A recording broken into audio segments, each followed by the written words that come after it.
Today's episode is brought to you by Audible. For you, the listeners of Awesome Sunday Show, Audible is offering a free audiobook download with a free 30-day trial to give you the opportunity to check out their service. And all you have to do is go to audibletrial.com/awesomesundayshow. It's audibletrial.com/awesomesundayshow. Sign up for your free 30-day trial. Check out over 180,000 titles to choose from for your iPhone, Android, Kindle, or any of the other 500 devices that they support. Might I recommend The Hobbit, unabridged version by J.R.R. Tolkien. Forget the movies. Listen to the audiobook. They have 180,000 to choose from. Promise you won't be disappointed. All you have to do is go to audibletrial.com/awesomesundayshow for a free audiobook download with a 30-day free trial. Thank you, Audible, for sponsoring this episode. And today's show is also brought to you by BarkBox.com. You can get one free extra month of BarkBox at www.getbarkbox.com/awesome. What is BarkBox? Well, I'm glad you asked. Every month, BarkBox paws pick the best all-natural treats and innovative toys to match a dog's unique needs, including allergies and heavy chewer preferences. All edibles are made in the USA and Canada, and 100% of the products are tested on animals. BarkBox is a great way to try different treats from local businesses, and each monthly box is also themed: New York City, Country Fair, etc., etc. And if the dog doesn't like something in the box, they'll actually send you something that the dog will love for free, because they're all about the dog's happiness, and there's free shipping on any BarkBox within the continental U.S. And if the dog falls in love with something from the box, you can easily find it again on barkshop.com or just by texting them or go on the app. So remember, if you want to nab that free extra month of BarkBox, go over to www.getbarkbox.com/awesome. You're listening to the Electronic Media Collective Podcast Network. Yeah, it's a mouthful. For more great shows like the one you're about to enjoy, visit electronicmediacollective.com. And now, our feature presentation. Oh my god, you guys. Hey everybody, it's time for the Awesome Sunday Show!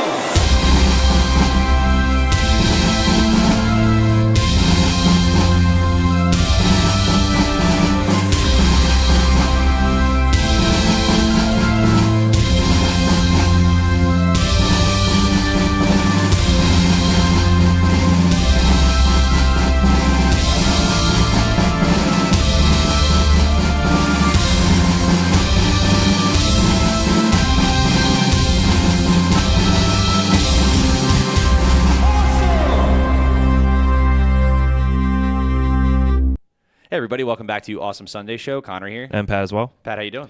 I'm doing fine. How are you? Cool. You're doing cool? Yeah. No, I think it's cool that you're doing Oh, fine, okay. but Well, thank you. I am doing cool. Physically, because it's nice and cool in here, because it's like humid outside, so it feels nice. And yeah, I just feel cool. I don't know. I'm definitely not cool, but I feel like it. So anyway, we have a surprising episode. Not surprising in the content, but like of what we're talking about. Just I was just surprised by what we saw in a very positive way, by the way. Oh, yeah. Yeah. So we're gonna I don't know if you have anything else to say beforehand, but I kind of want to just jump right into No, I it. wouldn't. Yeah, let's go right into it. Toy Story 4. Holy fuck, dude! Like It was great. yeah. I would never, if someone were to say, "Hey, do you want a Toy Story 4?" Like after Toy Story 3 came out, I would say no. I'd say No, like, go Toy fuck Story, yourself. Yeah, Toy Story 3 neatly wrapped it. Nothing else. They can't, like, where can they go from here with it, like without having them feel like it's dragged out? And I couldn't think of anything. But after seeing Toy Story 4, and I asked you this, and I think, and like you think along the same way. It's definitely the best Toy Story in my opinion. Yeah. I wouldn't even say it's my opinion. Like, you can like the other Toy Story movies more. There's definitely movies I like more that aren't as good as other movies, because they just kind of like resonate with me better. But like technically speaking, voice acting, pacing, just overall story structure, this is absolutely the best Toy Story, hands down. It's just It's the best one for sure. Yeah, it hits all the right moments at all the right times. It has all, like, there wasn't a single joke that wasn't funny to me. Like, I didn't, even if I wasn't laughing out loud, it was because like there was just another joke beforehand that like I just was like calming down from. Like, everything kind of worked, like, to a certain level, but nothing didn't work. Right. You know, I fucking loved it. I don't know. Like, what's first impression for you? Oh, yeah, I fucking loved the shit out of this movie. I thought it was incredible. Yeah. I want to get this out of the way, too, because I don't want to not forget about talking about it, and we don't have to get into like the plot around it, so because I'm sure we'll go over it. Spoilers, by the way. That fucking cat. Remember the cat? Yeah. That might have been the most realistic CG cat I've ever seen. It was shockingly good. Yeah, I couldn't I remember seeing Monsters Inc. and being like, wow. Like, well, not as a kid, but like as an adult, like when like you know more about shit, or at least I think I did. That like Sully's hairs on his like his fur. I was like, holy shit! Like that's amazing. Like how can it get better than that? But like literally, the hair on the cat reacts like a real cat's hair. Yeah. It was even up close, the cat still looks incredibly real. Yeah. Yeah, so I just have to talk about that cat. Yeah, no, and before, because I'll definitely forget, since you brought up Monsters, Inc., did you notice Boo in the kindergarten classroom? No, I didn't actually. She was, when they first walked in, she was walking past the first table. She was coloring. Oh, okay. So- Yeah, that makes sense. I mean, that because like all Pixar movies like cross over certain characters and whatnot. They're all connected. But yeah, the CG was awesomeness. I mean, it's no surprise that they keep getting better. I mean, Toy Story was the first feature length that was entirely CG when that first came out back in '95. It was the first feature length theatrical movie that was completely computer generated. Yeah, and like it still holds up. it does still hold up visually. Yeah, visually it does. Like there's certain things that look flat and bad, like the dog. Like Sid's dog doesn't look good, especially when you compare it to the cat. Yeah. Toy Story 4. But like the toys look good. The humans don't look good either in the first Toy Story. But Pixar also had a really hard time doing human characters for a very long time. Like they didn't really get it absolutely 100% right until like Finding Nemo. So like, and you really think about it, the Toy Story movies have almost been like the benchmark, like for like how far Pixar has come, like animation wise, right. You know, because like it's always been kind of measured that way. Like it's like the first Toy Story movie. Actually, so before I make this point, like to give you a little understanding, there was over like 200 something computers rendering Toy Story 4, and it took like months and months, like, and it was constantly working. It would take Toy Story 1 less than a day now with one of those computers to just be rendered. Yeah, so it's like just gotten crazy. That's another thing I appreciate about Pixar is like they're not stagnant. They're not like a flat. It's not like a flat pond that mosquitoes nest at. And that's been spoiled for too long. They constantly not only improve their stories, but granted, there's been missteps. They do have some shitty movies, but so does every studio. Right. But for the most part, their stories that they've been telling has been growing just as much as the technology that they've been pushing. So like that's really that's really cool. And Toy Story 4 is definitely the best animated. Like Pixar movie overall, not just Toy Story. I think that's a fair thing to say. Yeah. I wouldn't. Really if you want to start getting into like the actual movie now, the very first scene where RC's like in like is in the drain and Woody's trying to save him, and then you get like a really effective emotional moment between Bo Peep and Woody, and like there's an amazing shot of them like looking at each other when Bo Peep's in the box and like and Woody's like realizes like I can't leave Andy, and like it was just like it just looked like everything around the toys just looked so real. Remember how real did that water look? Yeah, the way it was flowing was it's the CG in this. I mean, it's a new benchmark. Yeah, 100%. It's just another new benchmark that Pixar keeps setting, and just outdoing themselves really. And it was so impressive, the quality of the CG in this movie, and just every single detail that they nailed down to make as realistic as possible as you could in an animated movie, CG or otherwise. It was truly impressive. Before we get more into it, the one thing that I disliked about this movie, there was no short film in front of it. Okay, well, yeah, that's actually true. I mean, And that because Disney didn't do it, I think, because of the blowback from that fucking Olaf short film that was 20 minutes long a couple years ago. but didn't they do short films after that though? I mean, they did have one in front of The Incredibles too. They had Bow, which was That's amazing. Yeah, that was amazing. Yeah. Won the Academy Award, and then I was disappointed that they didn't have one because they're always great, and they've won several Academy Awards for these shorts. Yeah. Well, that's how Pixar's old, like Pixar was known for their shorts before their feature length films. They started off with shorts. Tin Toys. Like that was from 1986 or 88 or something like that. That was the original Toy Story. Yeah. And then, Steve Jobs got involved, and then Pixar and Disney and fucking took off. So yeah, like Pixar has been around for a lot longer than I expected. Their first short was in '84. Their first one? Their very first one, called The Adventures of Andre and Wally B. Yeah. So it is kind of weird that there wasn't a short beforehand. Because there's actually been some shorts that I enjoyed more than the movie itself. Yeah. I think anything that was involving cars was good. What was the short before Coco? The short before Coco, I don't think was a Pixar one. It was a Disney one. The short before Coco. Because it was not a Pixar one. It wasn't, right?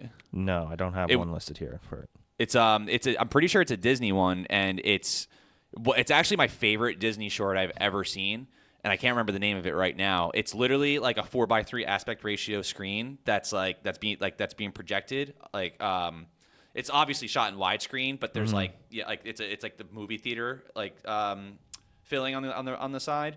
And it's like in the 4:3 aspect ratio, you have like old school Mickey. Dante's Lunch. You have like old school Mickey, and like a lot of the old school Disney characters, interacting with each other. But then what happens is they break out of the 4:3 screen, and then in the 16:9 aspect ratio, or whatever aspect ratio they use for filming the movie, but like in the widescreen one, they actually become modernly animated. So they constantly switch in the screen, like animations, but not losing movements. It's really fucking good, and if you can find it, watch it, because it's my favorite short I've ever seen. But this isn't about shorts. We can do a whole podcast about actually Disney and Pixar shorts, and we definitely should. In fact, I would totally refresh on that, a lot of those movies. But anyway, so we already talked about how great that opening scene was. With Bo Peep and Woody, and pretty much how the relationship stopped as soon as Bo Peep was sold by Andy's little sister, which really drives the movie and what drives Woody to do what he does, because he never really forgot about Bo Peep, and he never really let go of Andy either. Right. So you can it's clear throughout the whole film that he wasn't able to let go of not being Andy's toy anymore. Yeah. And that's his whole driving force, especially once, Bonnie stops playing with him as much. It's because he feels rejected. So now, he doesn't have Andy anymore. Even though, once Andy started growing up, he had him less and less, but he was still with Andy. And then now that, he was given to a new kid, and then she's starting to ignore him more, he felt useless. He felt like he didn't have a purpose. And then when Forky came along and Forky kept trying to go away, then Woody found a new purpose, which was to keep Forky close to Bonnie because of how much Bonnie loved him. Yeah, and you really see a lot of the actions that Woody had in the previous movies may have seemed like not the right decision, but they always kind of had a selfless mindset, because that's how Woody is. And really in this movie, you see how selfless and caring Woody actually is. You see in the three movies that he did care about Andy. In the first movie, he was very selfish for the first half of the movie. Once Buzz is introduced, up until they're being able, up until after dealing with Sid, he's very selfish. But that was his feeling of replacement. Exactly. And in this, showed that he matured, because in this he was replaced, but he didn't act in a selfish manner. He became selfless, like you said. Yeah. And he was he literally was about to sacrifice his life. And he sacrificed his voice box in order to protect Forky, so that Bonnie wouldn't be upset about losing him. And you actually and really the villain, which I'm air quotes villain of the film, he even like sympathizes, and like that's and like Yeah. he gives his voice box to his enemy, which really in hindsight, and also like later on in the movie, not just hindsight, really works out. What's the doll's name? Gabby. Gabby. It works out for her, and like she ends up finding somebody, and so like Woody himself took a character that normally would be a huge villain in a Disney film, and really quickly changed that around. In fact, a lot of movies, sorry, not a lot of movies. A lot of parts in this movie seem like it's gonna like drag on throughout the movie, but they kind of just quickly tie it around and and progress with Woody himself. Like I thought, for example, like in the beginning when Forky like realizes he loves trash and like he wants to like stay with trash the whole time because you know he's a spork.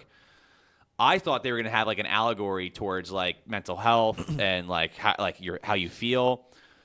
They didn't do that at all, which I'm glad they didn't, because that's not the focus of the story. Right. And as far as when they quickly wrap it up, like when Woody and Forky are walking to the RV camp together and they're like kind of bonding on the way, Forky finally realizes like, oh, like Bonnie looks at me as trash. Well, yeah. Bonnie's trash. Woody, walked him through and brought him out of his existential crisis. Yeah. Like that's what Forky, he just thought he was only trash. He was only supposed to be trash. He didn't understand that he was made to be a toy. And then once he realized, because trash was a comfort for him, and then he realized that he's a comfort for Bonnie, and he was only able to relate it to trash. And Woody's like finally like, all right, yes. But because he realized it was a good thing. Forky realized it was a good thing versus just being, waste. He also I loved his attitude in the beginning. He's like maybe I would have been used for chili or something, and then thrown out. And he's like why am I this toy? Yeah, because he didn't want to be born. He only knew a singular purpose, and then throughout this movie, he grows to. I mean, obviously with Woody's help. But going back to Gabby, Woody was able to do for her what he couldn't do for Lotso. He saved her. Yes. He couldn't save Lotso from Toy Story 3. That was a lost cause. But in this one, he changed this villain, and he helped her redeem herself. Yes. And walked her through another existential crisis that she was having herself. Because what'd she say? She was made in like the 50s or something, like Woody. So they had the similar voice box, and with that little fucking vinyl player. Yeah. And she said she was defective out of the box, and so she never got the opportunity that Woody did, or most other toys did, because she was defective. So nobody wanted a defective doll that couldn't talk when it's supposed to talk. So she spent, over 60 years just waiting for a kid. And then the antique shop's owner's granddaughter, Harmony, she thought that was her ticket. And then as soon as she got a voice box, it would be it. And then when that doesn't happen... not only does it happen, but it's like she gets kind of funny. It's funny. She gets literally just dumped into a box of... She's like, eh. Yeah. Like, the way that happened was so funny. Yeah, and then I kind of felt bad for laughing, because like once they cut to Gabby like in the box, you're like, oh, wow, she is like destroyed. Yeah, she's literally destroyed, and Woody helped her find her purpose, and in the end, she, ended up helping and saving a kid, and got a kid for herself. Yeah. So Woody was able to help her in a way that he wasn't able to help Lotso, which I thought was great. Yeah. That's like Woody. Buzz has grown a little bit throughout the. I think Buzz's growth as a character happens the most in Toy Story 2. Yeah, I think that's where his growth is most evident. But really, I almost feel like especially after watching Toy Story 4, like Dragon Ball is a story of Goku, and no matter even if there's certain arcs where he's not the main, not one of the main characters, or if there's if it's focusing on someone else, it still revolves around Goku. I feel like Toy Story is Woody, and he's the main character. He's the main character. The story revolves around him, and it goes around him. So if there's ever a Toy Story 5, I would imagine that it's him and Bo Peep and Lost Toys, and there's no Buzz Lightyear or anything like that, or maybe there would be. But no, I think that, and I said this when Toy Story 3 happened, that should be the last one. I think that this should be the last one because of how perfect of an ending it was. But if they do make a 5, they're going. I don't think that they should have in Buzz or the other toys because of how perfect the ending between Woody and those other toys were. Yeah, and I want to see now. I kind of want to see new toys now.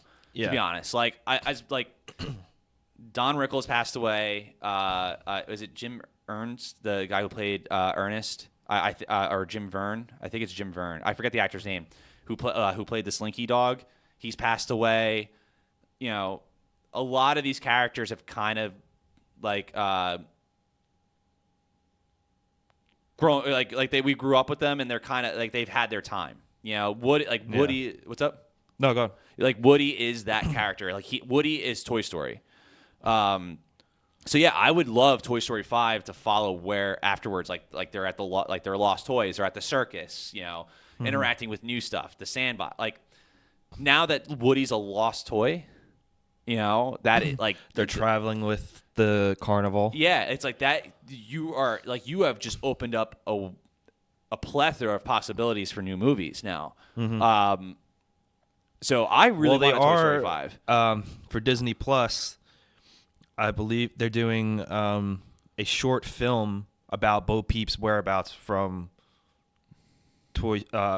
between when she gets reunited here and then when she first gets sold. They're doing a short film for Disney Plus.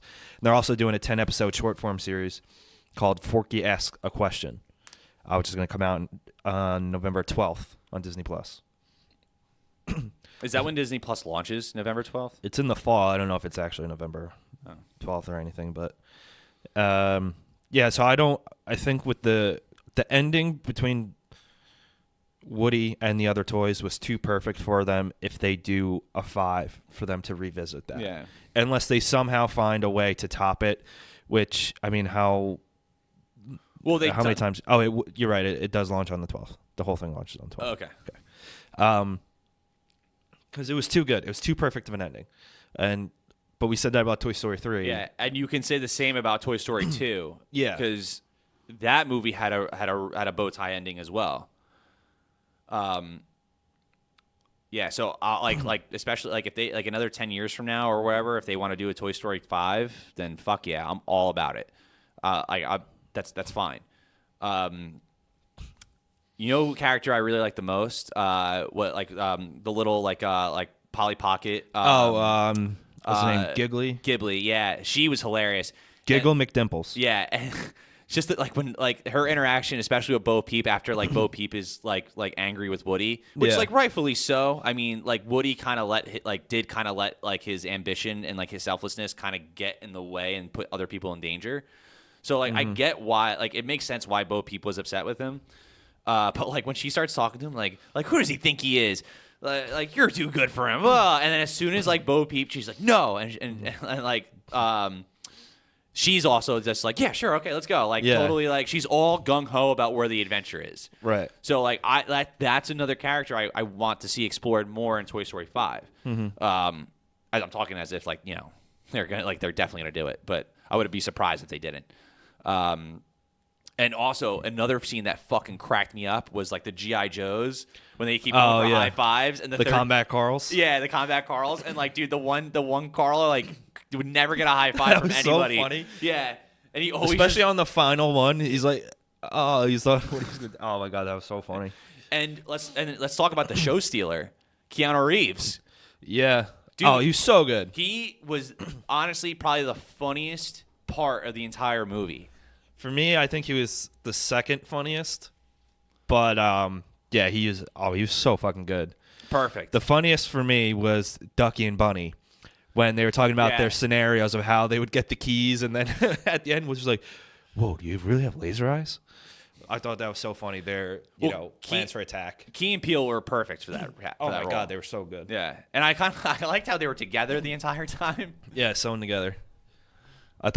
I mean, that was the best way for them to work out like that. But yeah, Duke Kaboom was great, and I'm glad that Keanu was able to get the writers to give him a backstory because that was his idea for him to have a backstory, and I think that his backstory was great. Yeah, it's again, it's really funny because like he's like his owner like had like saw the commercial and bought the Duke Kaboom toy thinking it's gonna go through the ring and like it ends up just sucking really bad.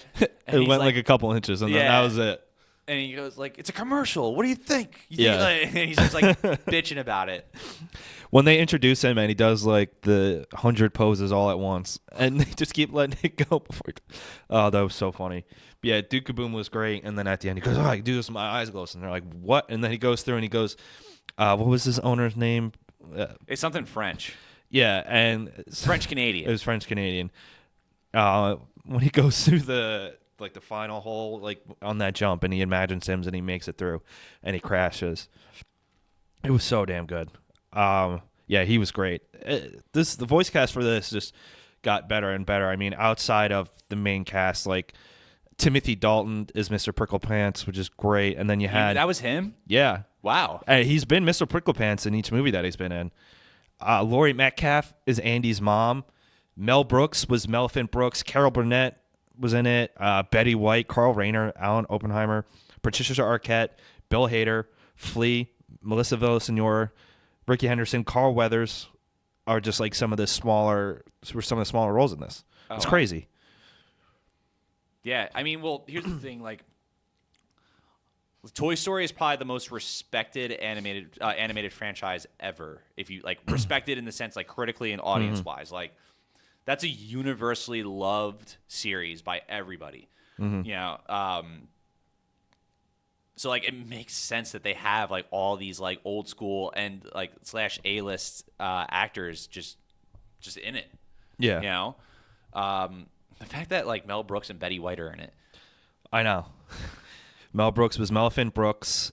Betty White was Bitey White. Carl Reiner was Carl Rhinoceros. Just pun on their names. And like Christina Hendricks was Gabby. And yeah, I mean it's just fucking stacked. Yeah, This whole thing was stacked. And everyone was great. And you know, this is Woody's movie. He's the main character, like we talked about. So Buzz took a back seat to this, but I think the way he was used was great, especially the whole thing with his inner voice, him trying to understand it. Yeah. And then he keeps pressing his button to like try and figure it out, and he's not happy with the one where it's like 10 in a row of him like being told to retreat. I thought that was a good journey for him. You know, And I really love Woody and Buzz's interactions and friendship throughout all the movies, but I understand why he was set back in this. But he still had just enough of a good story that it wasn't a problem. And especially because this was Woody's movie, it makes sense. Well, and Toy Story is story-wise. Woody's series. Yeah. And like, yeah, Buzz does take a bit of a back seat, and I agree though. Like, every time he's on screen, he's great. And I also feel like Ted, like his him being so naive to an inner voice made sense because he's always been naive to certain things because of the toy that he is. I mean, you even see in Toy Story 2, he runs into another Buzz Lightyear that thinks he's a toy. Yeah. And he's like, "You're not a toy," you know? And he's like trying to convince him. And in Toy Story 3, it's not so much he's naive, but like he becomes like the Spanish Buzz. Yeah. Like, you know, that was why Buzz has always been like a comedic relief, but as well as an essential character at the same time. Kind of like a Michelangelo in Teenage Mutant Ninja Turtles. Like essential, but also comedic. Yes. But I mean, how essential now? I have no idea. I don't know. We'll see. But so I think he was used right. I really liked Woody and Bo's the exploration of their relationship because, you know, ever since the first one, Woody's clearly been in love with her, and you see like he gets all flustered by her in the first one, and then in this they're both kind of just pushing off, you know, their attraction for one another. Very much up until the end. One thing that was hilarious was when he accidentally pulled off her arm and she was playing along like he ripped it off. That was so funny. And I also kind of like how, because like they're anthropomorphic toys. There's really nothing that explains that brings them to life, which is great. Yeah. I'm glad they should never They ever never explain that. should. Yeah. That like the arm doesn't work if it's broken off, but as soon as she just tapes it back on, it's fine. Yeah. You know? I think that's funny. I really liked the Bensons, like the ventriloquist dummies. I thought that was so funny, especially when they're in the carriage and it crashes and a woman goes to pick it up because she thought a baby was in it, and it's just the dummy falling over. Well, and that's another thing about the movie too is like I was surprised how scary the movie was at times. Like you know, it's like, and they do play it like a horror movie in one scene. Yeah. With like it was that the Shining theme that they I think so. It sounded so much like, if it's not exactly the theme, then it's like, it definitely Very is similar supposed to to. it, It's yeah. supposed to sound like it. And that scene was like kind of intense. I was Yeah. sitting there like, I was like, what the fuck's gonna happen, you know? And like the ventriloquist dummies are just like constantly surrounding him, and they look scary too. And they're They do. meant to They look. scary. They look like the dummy in from Dead Silence. In Dead Silence, and I was going to say Goosebumps. Actually. Yes. Yeah. That's the first thing I thought when I saw them. And like, that is a smart move too, because like if they did have ventriloquist dummies, like there's no way you can make it not look scary, and it almost would have came off as like They either look bad. super ridiculous, Yeah. or they look just super creepy. Right. And they went with the better decision to make it creepy. because ventriloquist dummies, kind of like clowns, are just creepy. I think clowns aren't creepy. because I I'm don't. not- Well, because I'm not a personally, fucking I don't pussy. think so either. I actually think clowns are funny, and I love clowns. Yeah. But the general public thinks clowns are creepy. Like Nick Snyder. Yeah. He's Oh yeah, afraid of he clowns. hates clowns. Dude, I fucking love clowns. I actually, my next birthday, I'm gonna see if I can hire a clown for the party. Should hire Uncle Magic. Dude, he does all the celebrities' birthdays. Exactly.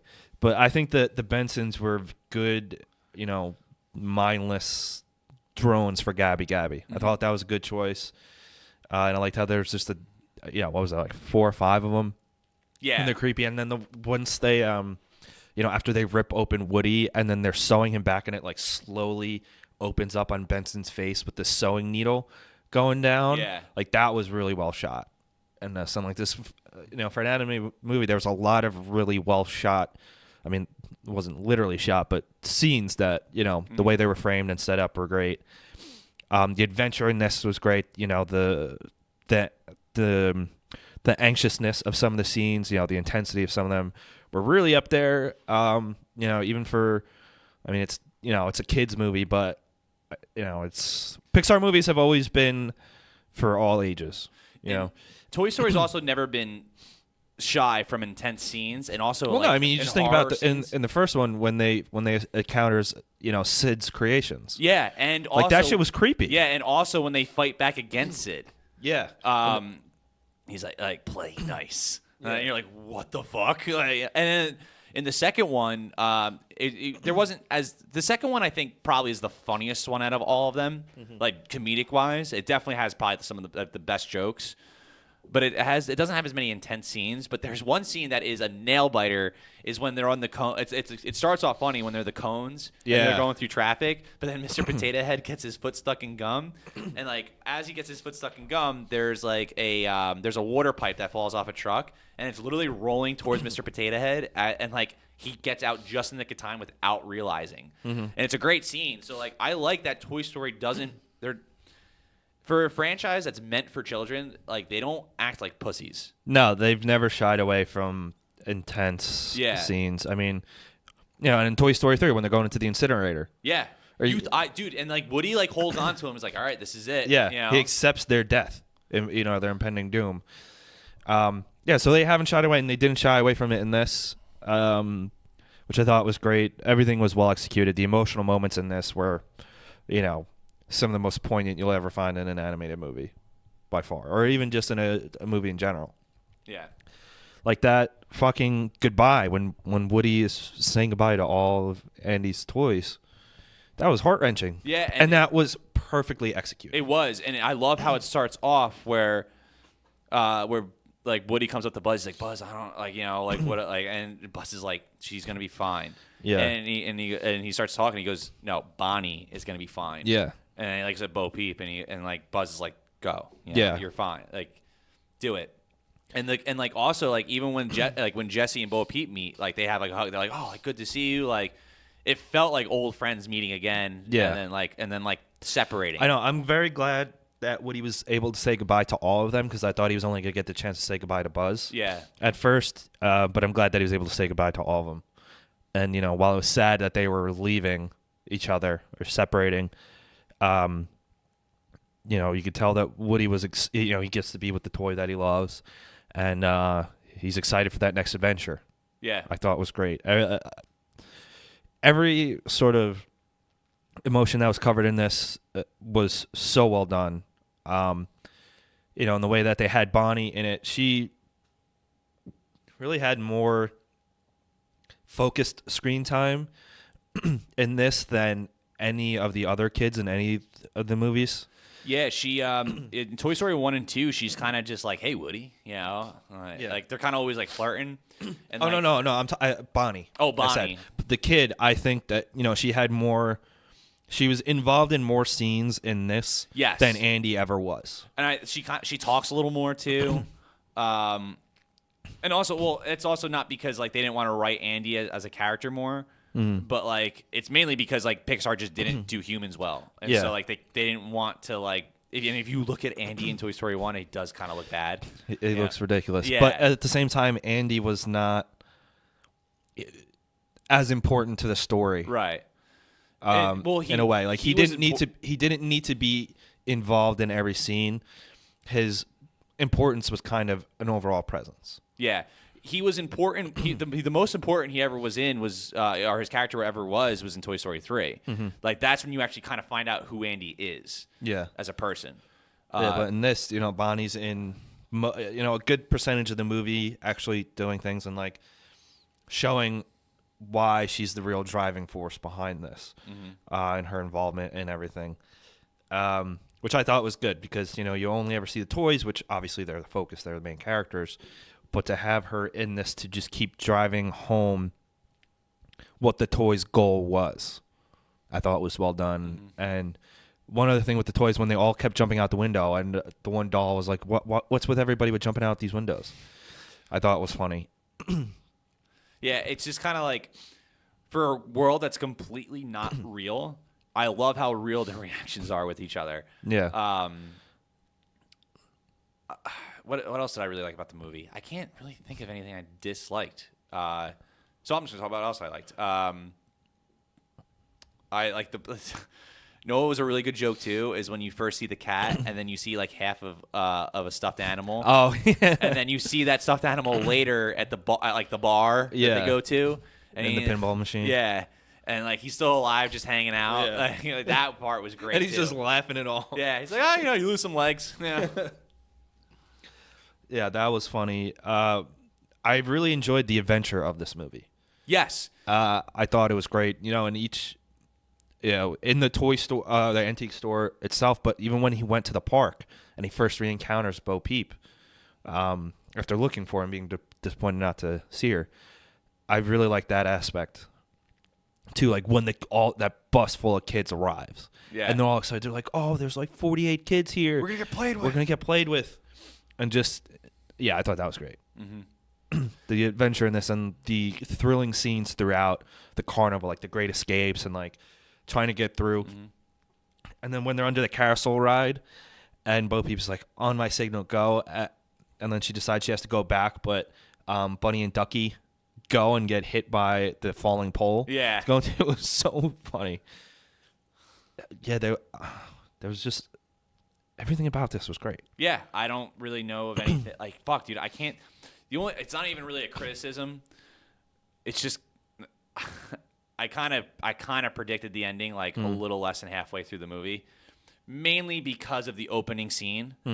But I'm glad that opening scene stayed in there because it's so goddamn good. Yeah.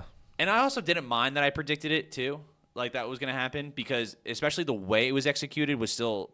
It was still excellent. Yeah, I mean they hint towards it throughout the whole movie. Yeah, they do. So it's not really criticism. It's just Yeah. I don't know. I'm just pointing out something, I guess. You're just way too smart for movies. I guess so. Yeah, and then like the mid-credit scenes were great when they're showing off. The Woody and Bo and all them are helping the kids win prizes. It was great, and then like the dude who's the carnival worker didn't realize till the end that all the toys were gone. Yeah. Was funny.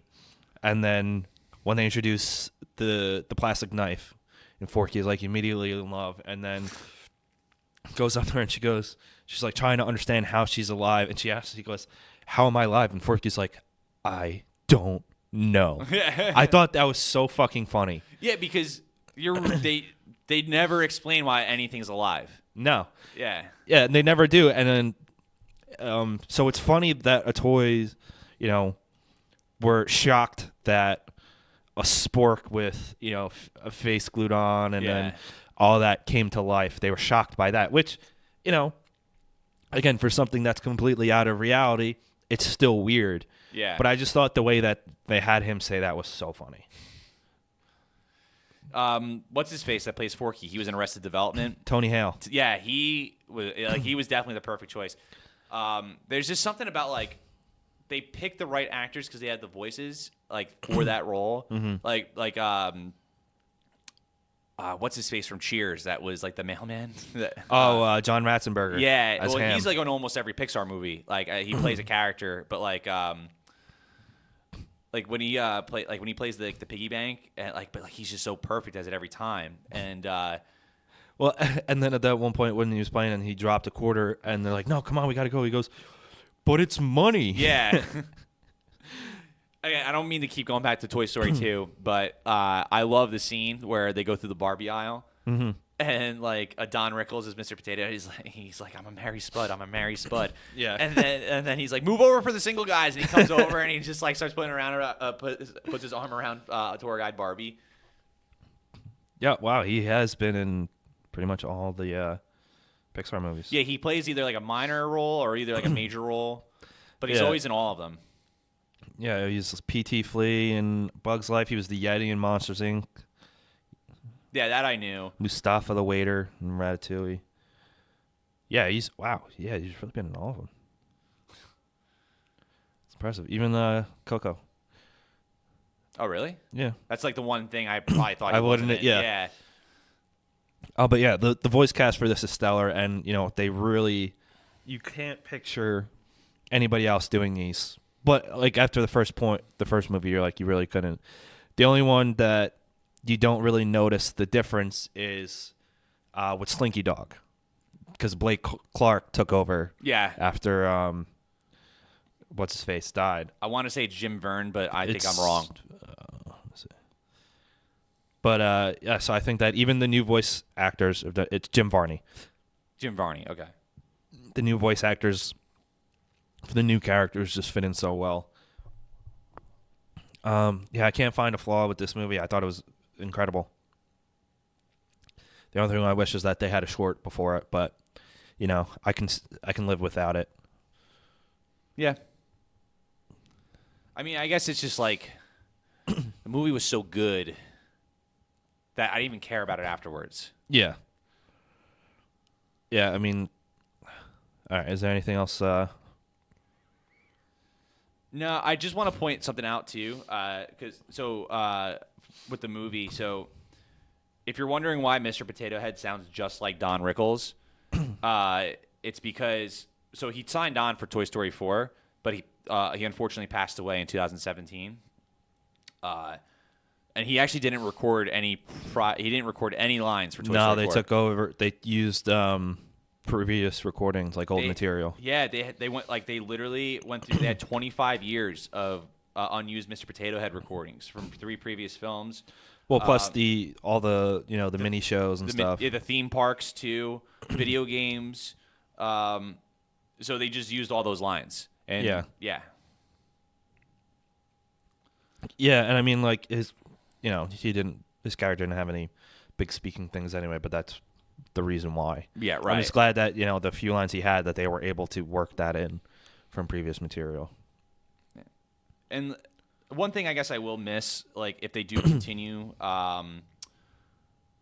if they do continue some of the like the Toy Story movies, is the dinosaur Rex, who's played by the guy in The Princess Bride. Wallace Shawn, or Wally Shawn.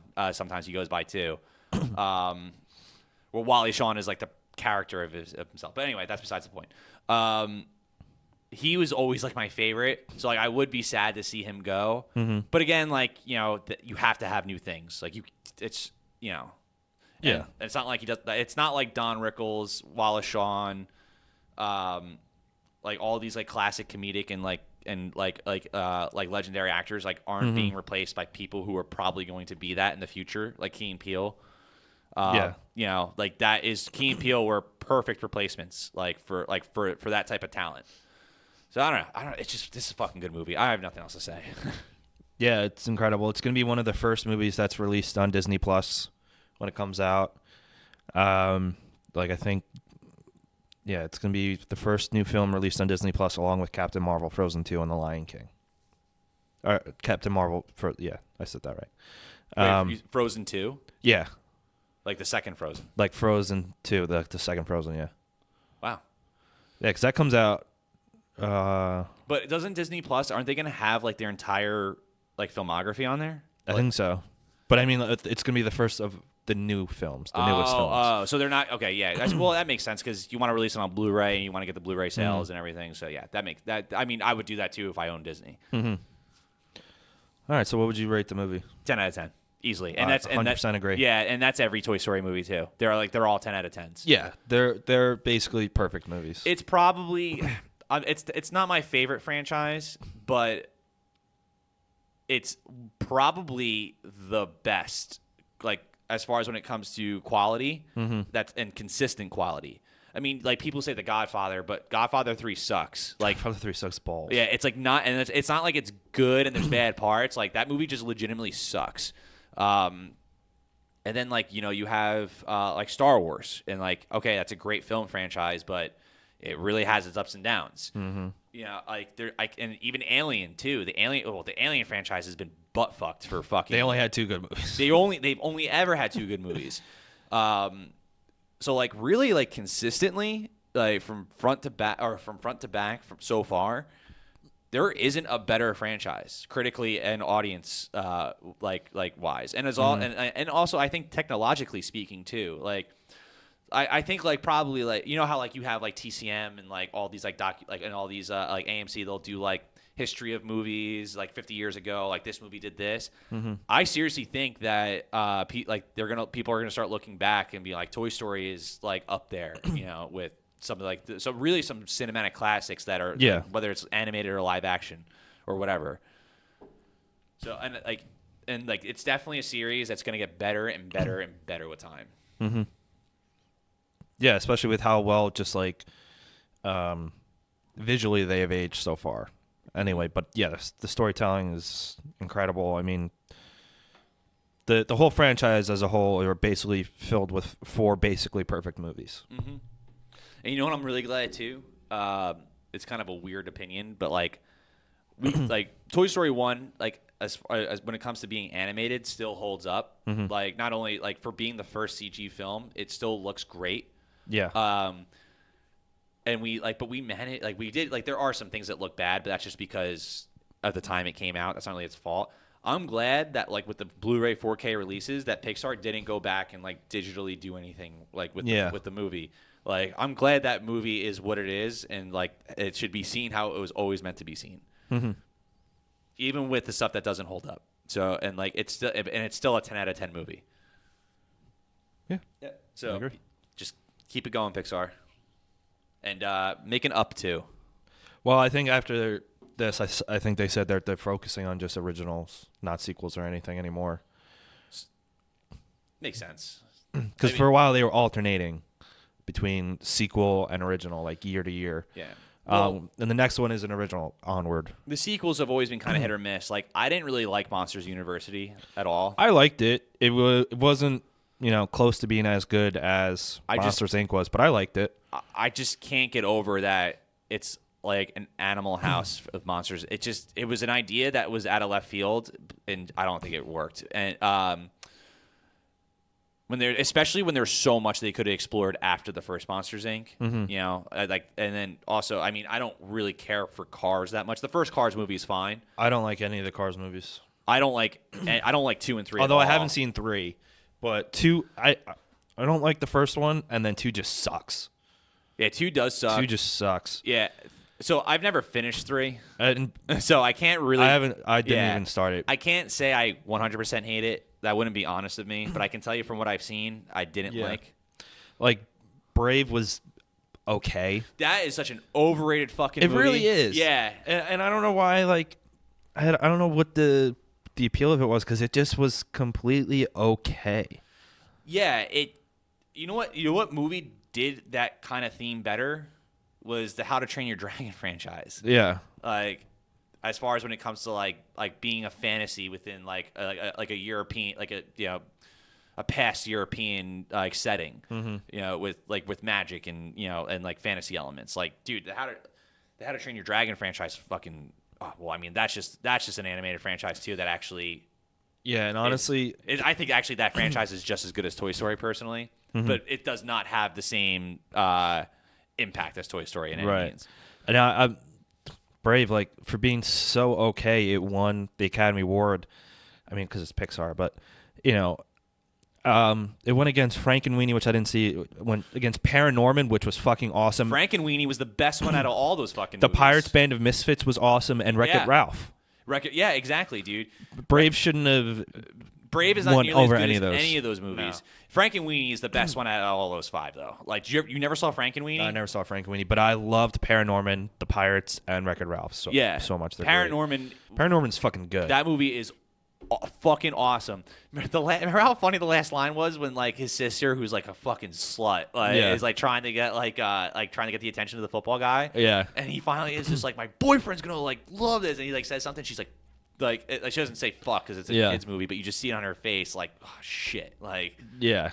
because the entire movie she's trying to get. She's trying to flirt them hard. Yeah, I fucking love Paranorman. That's a great ass movie. Yeah. There needs to be more stop motion. Yeah, I'm all about claymation. I'm a sucker for it. But like You need to watch Frankenweenie. I will. That was That's been Tim Burton's best movie for years. Like, because he just puts out shit now. But that was almost like a return to form for him. I was like, whoa, I can't believe like Tim Burton put out something this fucking good. Yeah, and like The Good Dinosaur, I didn't see it, That but movie was not that good. It was not nearly as shitty as people were saying it was. okay. But it's really just not that good. It was the first Pixar film to be a box office bomb. It lost $85 million. Yeah. And I think it's the only one to be a box office bomb since then. I mean, yeah, Finding Dory, Cars 3, Coco, Incredibles 2, and Toy Story came out. So, yeah, none of those ones bombed. Although Cars 3 only made $383 million. Well, I think people are just I think they were just burned out by that franchise. And it just probably, yeah. Yeah. Well, and also Cars was always popular because of what it was and not what it meant. It was a huge, huge merchandise seller, which is why they kept making more. Yeah, it sold so many toys. I mean, dude, my 2-year-old nephew is obsessed with all those movies. I mean, he's 2, so like, and it's literally like bright colors racing really fast. So yeah, and then like now he can now there's toys of it. So like, of course that franchise is gonna have 3 movies and fucking a bunch of fucking toys. Yeah. But the next Pixar movie is Onward, coming out next March, and then in June they have another one called Soul, which they haven't talked about it yet. But I'm sure that as it gets closer, obviously they're going to release more information about it. The trailer for Onward looked good. It does look good, and Tom Holland and Chris Pratt playing the brothers, I think is great. Julia Louis-Dreyfus is in it, Yeah. and Octavia Spencer are like the 4 voice cast members that they announced. But yeah, the world looked like it's going to be cool. I'm excited for it. But yeah, Toy Story 4, 10 out of 10, all of them 10 out of 10s. Yeah. Let us know what you thought about the movie. If anybody didn't like this movie, I'd be surprised. Yeah, I've seen a few critics online say they didn't like it, and like everything they pointed out, I just really disagree with. Like, Yeah, it's stupid. I don't understand. The first 2 movies had 100% on Rotten Tomatoes and like an average of at least 8.7 out of 10. yeah. This one and Toy Story 3 had 98%, but we're still, their averages were like 8.3 out of 10 or higher. Yeah, and I guarantee you, if like Rotten Tomatoes was a thing back then, like in 1995 and 1999, they probably wouldn't be 100% either. They would probably it'd be No, it was because it was retroactively done. That's like how the classic. There's definitely movies was done. some jack off that gave it a negative review. I'm sure. Yeah, who knows? Yeah, well, actually, Rotten Tomatoes came out in 98. But Oh, really? yeah. Anyway. Okay, but did anybody fucking know what it was until No, like of course not. 2005? No, of course not. Yeah. All right. Thanks for listening, guys. Take it easy. Peace. Peace.